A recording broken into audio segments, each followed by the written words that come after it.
어머니, 이제 저는 그만하겠습니다. 뭐라고? 정태야! 정태야! 빨리 일어나봐! 내 마누라가 미쳤나봐! 그날은 제 인생에서 가장 추웠던 아침이었어요.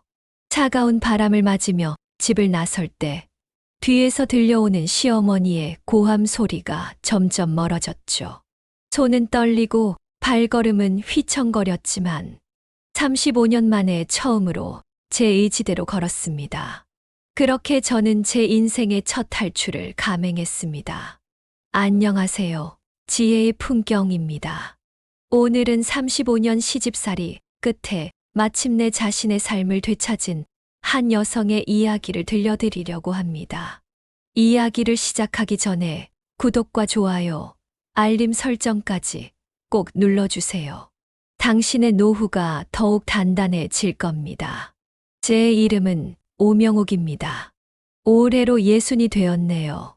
시집 온 지 어느덧 35년. 그 세월이 꿈처럼 흘러갔습니다. 지금 이 이야기를 들려드리는 것도 제게는 큰 용기가 필요했어요. 하지만 저처럼 고민하는 며느리들에게 작은 위로가 되길 바라는 마음으로 오늘 처음으로 제 이야기를 털어놓으려 합니다. 1988년 꽃다운 25 나이에 시집 왔습니다. 친정이 워낙 가난했기에 시댁의 경제력은 제게 큰 매력으로 다가왔죠. 예비 시어머니께서 우리 막내 정태는 금이야, 옥이야, 귀하게 자란 자식이라 며느리가 알아서 잘해줘야 한다고 하셨지만 그때는 그저 당연하게 받아들였어요. 시댁은 제가 상상했던 것보다 훨씬 더 큰 집안이었습니다. 시누이가 5이나 있었고 남편은 막내였죠. 결혼식 날 시누이들은 하나같이 우리 막내 잘 부탁해라고 했어요. 그때는 몰랐습니다. 그 잘 부탁해라는 말 속에 평생의 굴레가 숨어 있었다는 걸요. 시집살이 초반 가장 놀란 건 제사였어요. 무려 9번이나 되는 제사.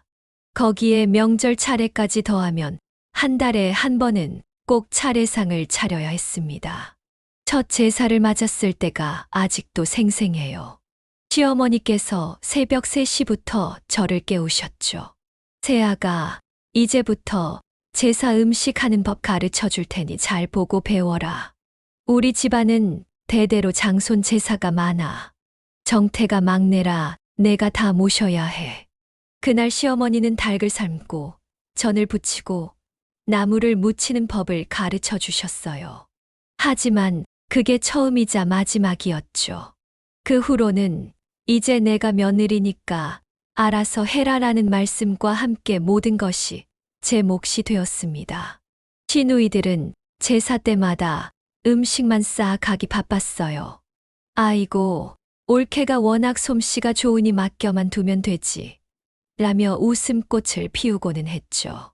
설거지는커녕 제사 비용 분담은 꿈도 꾸지 못했어요. 시어머니는 오히려 딸들 편만 들었죠. 딸들은 시집가서 고생하는데 너는 친정도 변변찮으니 이 정도는 해야지. 우리 정태 고생시키면 안 돼. 그 말이 제 가슴을 후벼 팠지만 저는 묵묵히 참아냈습니다. 힘들 때마다 시어머니 방에서 흘러나오던 말이 아직도 귓가에 맴돕니다. 막내 며느리가 편하자고 우리 정태를 고생시키네. 아들, 딸 키우며 버텨온 세월. 시어머니 수발에, 집안일에, 직장일까지 쉬지 않고 달려왔네요. 남편은 그저 여자가 살림하는 건 당연한 거 아니냐며 제 편은 한 번도 들어주지 않았어요. 시집살이의 제사와 명절 준비는 저를 점점 지치게 만들었어요. 특히 큰 명절이면 일주일 전부터 장을 보고 음식을 준비하느라 밤잠을 설쳐야 했습니다. 하루는 손이 부어서 병원에 갔더니 의사가 과로라며 당장 쉬어야 한다고 했어요. 하지만 그럴 수 없었죠. 이번 제사에 큰데 가족들이 다 온대. 정태 체면을 생각해서라도 잘 준비해야 해. 시어머니의 이 말은 곧 명령이었습니다. 큰 시누이는 매번 제사 때마다 시어머니 귀에 뭔가를 속삭였어요. 어머니, 올케가 요새 살이 좀 쪘더라고요. 제사 음식하면서 운동도 되고 좋잖아요. 둘째 시누이는 더했어요. 제가 직장에 다니는 걸 못마땅해 하셨던 시어머니께 계속 한마디씩 거들었죠.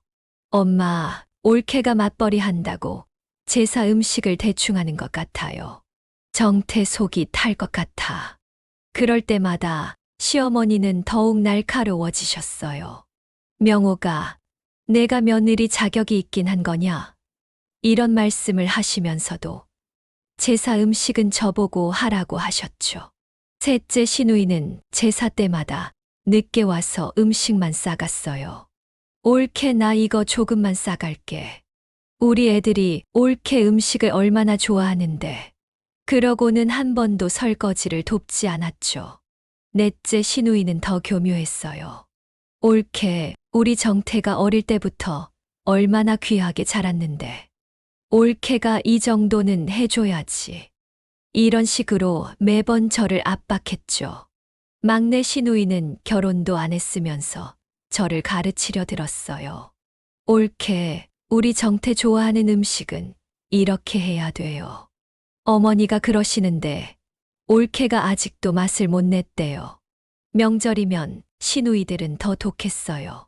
어머니, 우리 시댁은 명절 음식 하나하나를 검사하시는데 올케는 이렇게 편하게 하시네요. 우리 시댁은 새벽 2시부터 시작하는데 올케는 늦게 일어나시네.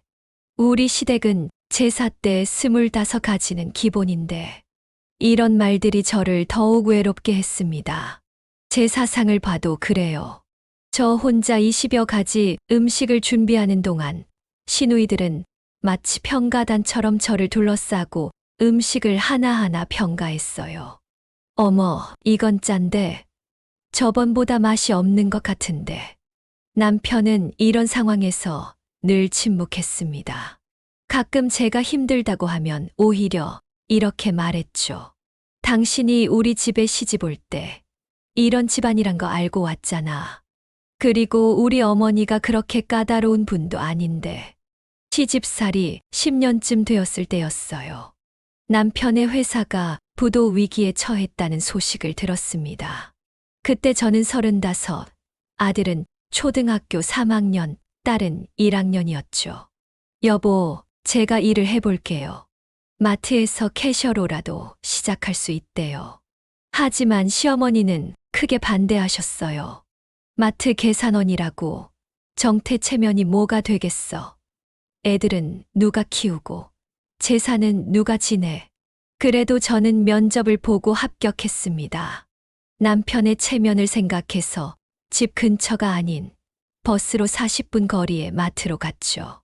출근 전 새벽 4시에 일어나 아이들 도시락을 싸고 집안일을 하고 주말엔 밀린 빨래와 청소를 했어요. 그 와중에도 제사와 명절 준비는 여전히 제 몫이었습니다. 시어머니는 제가 직장 다니는 걸 못마땅해 하셨죠. 맞벌이 한다고 집안일을 대충 하면 안 되는 거야. 정태 체면을 생각해야지. 하지만 전 버틸 수 있었어요. 우리 아들, 딸이 있었거든요. 엄마가 힘들까봐 아침마다 일찍 일어나 설거지를 도와주던 딸아이. 엄마, 내가 도와줄게. 엄마는 좀 쉬어. 학교 다녀와서는 동생 숙제도 봐주고 제사 때면 음식 나르는 것도 도와주던 착한 우리 아들. 엄마, 오늘도 수고했어.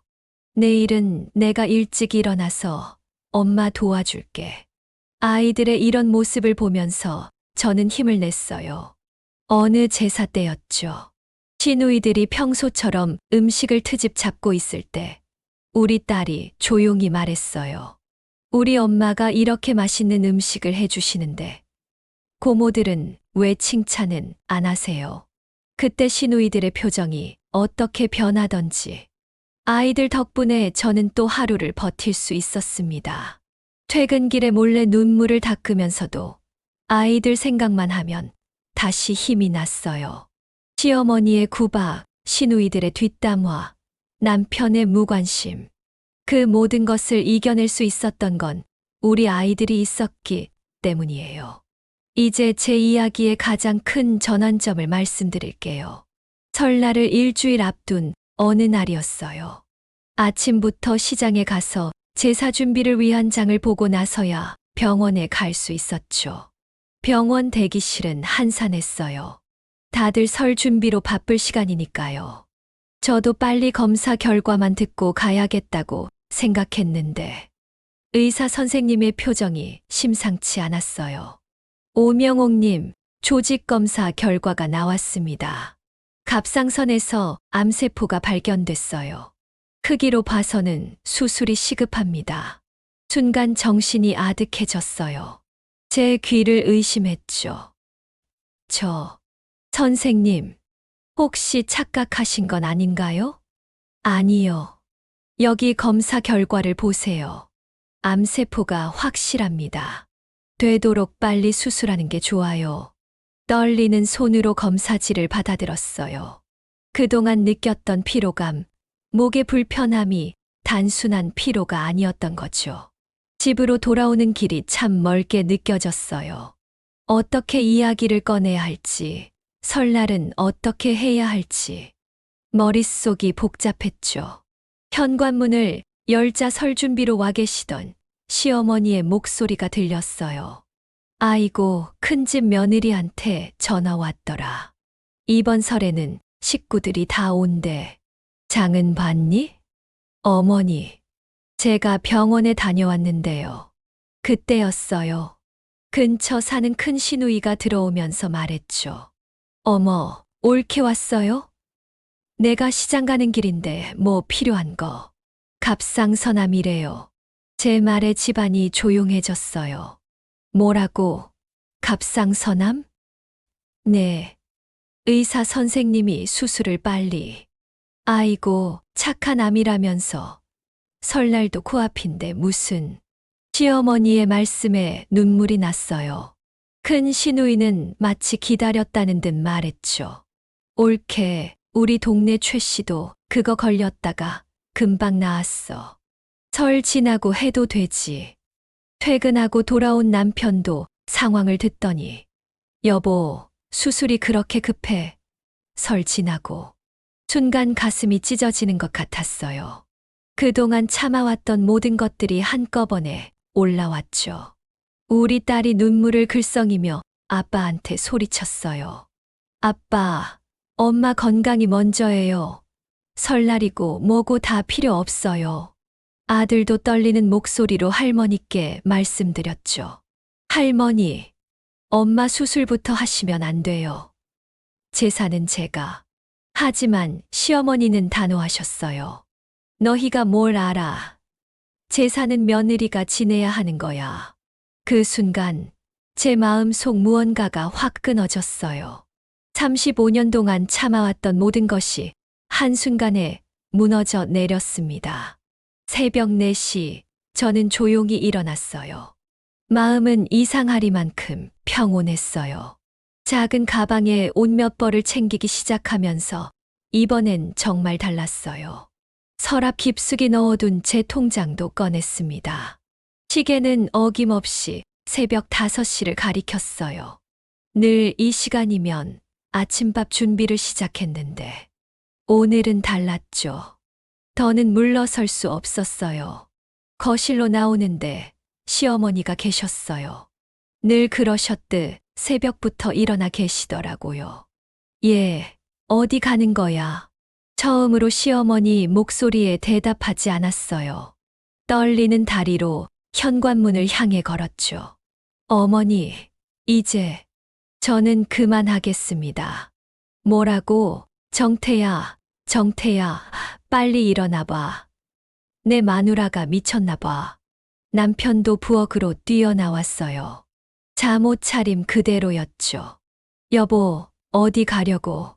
곧 설인데. 당신도 이제 그만하세요. 35년 동안 당신 어머니 편만 들었잖아요. 제가 암이래요. 암. 그런데 당신들은 설날 음식이 더 중요하잖아요. 시누이들한테도 연락이 갔나 봐요. 전화가 쏟아졌죠. 큰 시누이부터 막내까지 모두가 저를 말리려 들었어요. 올케, 설날인데 정신이 있는 거야?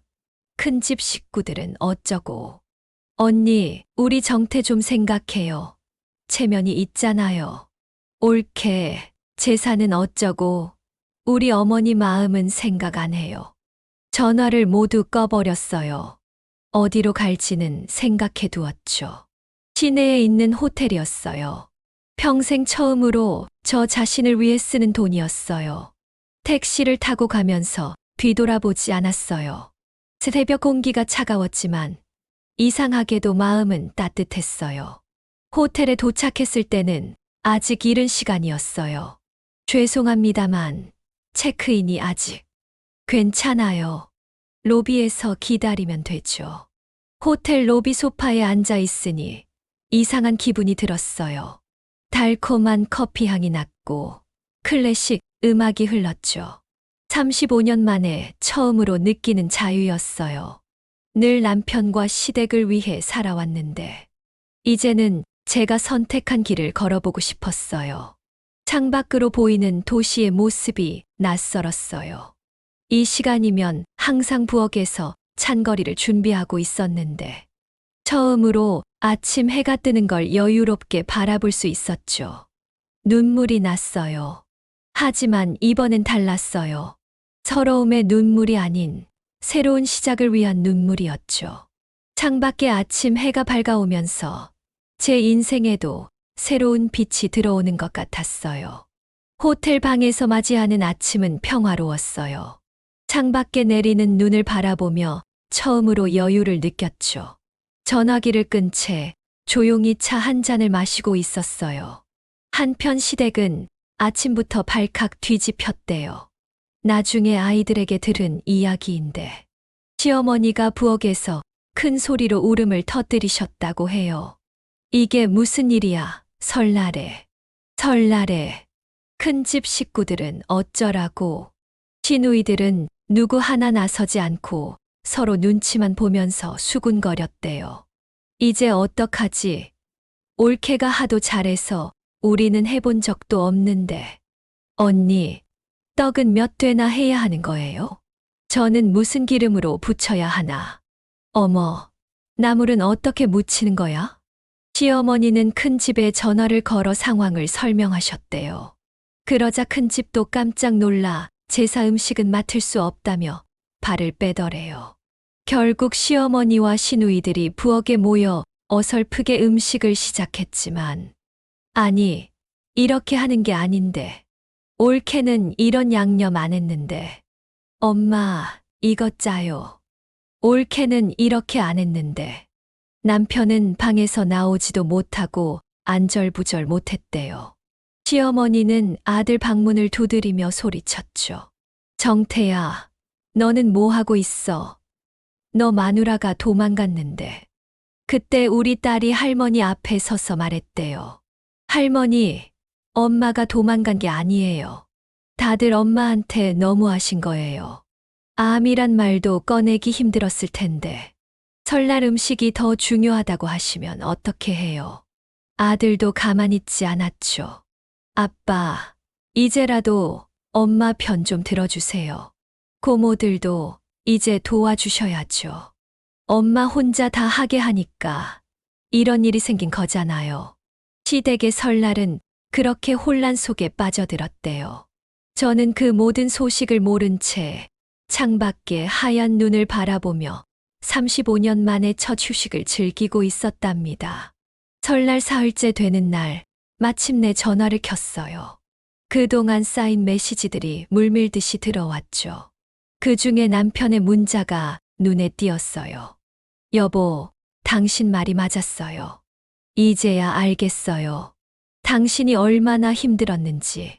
내가 너무 늦게 깨달았네요. 어제는 처음으로 어머니께 큰 소리를 냈어요. 당신 수술이 먼저라고. 제발 돌아와서 치료부터 받아요. 제사고 명절이고 다 필요 없어요.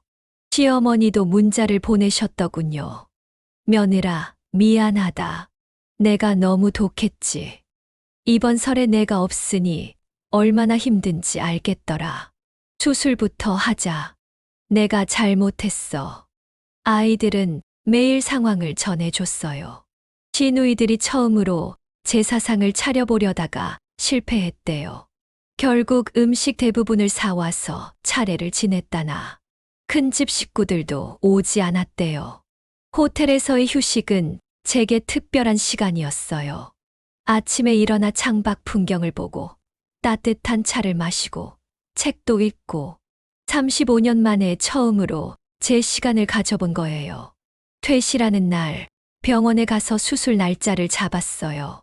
그리고 집으로 돌아갔죠. 하지만 이전과는 달랐어요. 남편이 직접 나와 마중했고 처음으로 제 짐을 들어주더군요. 여보, 이제부터는 내가 당신 편이 되어줄게요. 시어머니는 며칠 동안 누워만 계셨대요. 그러다 어느 날, 정태야, 앞으로는 제사도 줄이고 명절도 간소하게 지내자. 명옥이 편한 대로 세상이 조금씩 변하고 있었어요. 제가 그동안 당연히 해야 한다고 생각했던 일들이 사실은 당연하지 않았던 거죠. 이제는 명절이면 아이들과 함께 여행을 가요. 시어머니도 시누이들도 더는 반대하지 않아요. 남편은 요즘 제 수술과 치료에 더 신경 쓰고 그날의 선택이 제게는 새로운 시작이었던 것 같아요. 암이라는 병이 오히려 저를 자유롭게 해준 거죠. 변화는 거기서 끝이 아니었어요. 수술 후 회복하던 중 정말 놀라운 일이 있었답니다. 시누이들이 병원을 찾아왔어요. 서로 눈치만 보다가 큰 시누이가 먼저 말을 꺼냈죠. 옳게, 우리가 잘못했어요. 설날에 우리가 직접 해보니까 알겠더라고요. 올케가 얼마나 힘들었을지. 둘째 시누이는 눈시울이 붉어져서는 언니, 이제부터 제사는 우리가 돌아가면서 준비해요. 35년 동안 혼자 고생하셨잖아요. 놀랍게도 시어머니께서 적극적으로 제사를 줄이자고 하셨어요. 남편도 많이 달라졌어요.